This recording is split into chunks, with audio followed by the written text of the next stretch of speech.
વડોદરા શહેરના અટલાદરા વિસ્તારમાં આવેલ ખિસકોલી સર્કલ પાસે હોસ્પિટલ સાઇટ ઉપર આગ લાગી હોવાનું જાણવા મળ્યું છે. વડોદરા શહેરના અટલાદરા વિસ્તારમાં આવેલા ખિસકોલી સર્કલ પાસે આગની ઘટના સર્જાતા વિસ્તારમાં દોડધામ મચી ગઈ હતી. નવી નિર્માણાધીન હોસ્પિટલની સાઇટ પર રાખવામાં આવેલા પ્લાસ્ટિક મટીરીયલમાં આગ લાગતા ધુમાડાના ગોટે ગોટા આકાશમાં ફેલાઈ ગયા હતા. મળતી માહિતી મુજબ તીવ્ર પવનને કારણે આગે ઝડપથી વિકરાળ સ્વરૂપ ધારણ કર્યું હતું, જેને કારણે આસપાસના વિસ્તારમાં ભયનો માહોલ સર્જાયો હતો. આગને કારણે થોડા સમય માટે વાહન વ્યવહાર પ્રભાવિત થઈ ગયો હતો અને ટ્રાફિક જામની સ્થિતિ પણ સર્જાઈ હતી. આ ઘટનાની જાણ થતાં જ ફાયર વિભાગની ટીમો તાત્કાલિક સ્થળ ઉપર પહોંચી ગઈ હતી. ફાયર બ્રિગેડના જવાનોએ પાણીનો સતત મારો ચલાવી આગને કાબૂમાં લીધી હતી અને વધુ ફેલાતી અટકાવી હતી.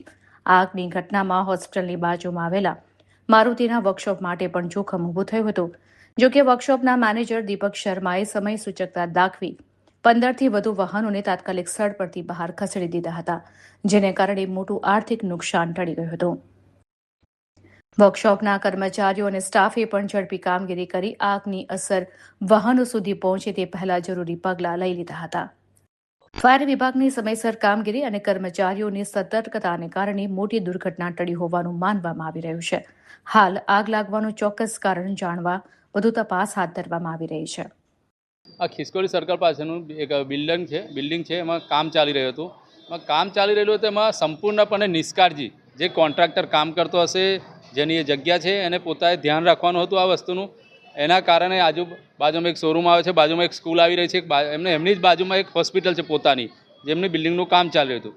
એટલે લાગે છે કે ખાલી રામ ભરોસે કામ ચાલી રહ્યા છે.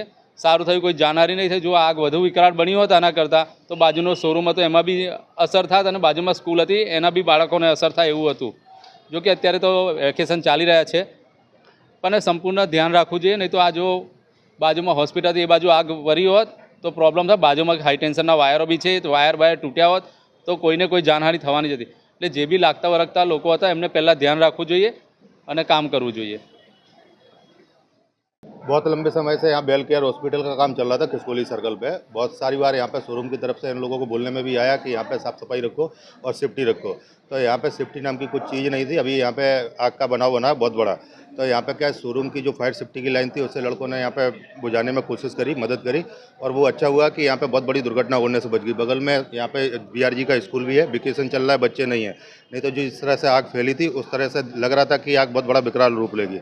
लेकिन फायर सेफ्टी की टीम आई और उन्होंने भी आग को बहुत कंट्रोल किया.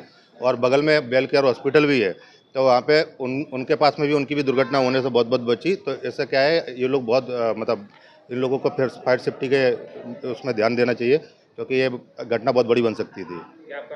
Deepak Sharma, showroom general manager.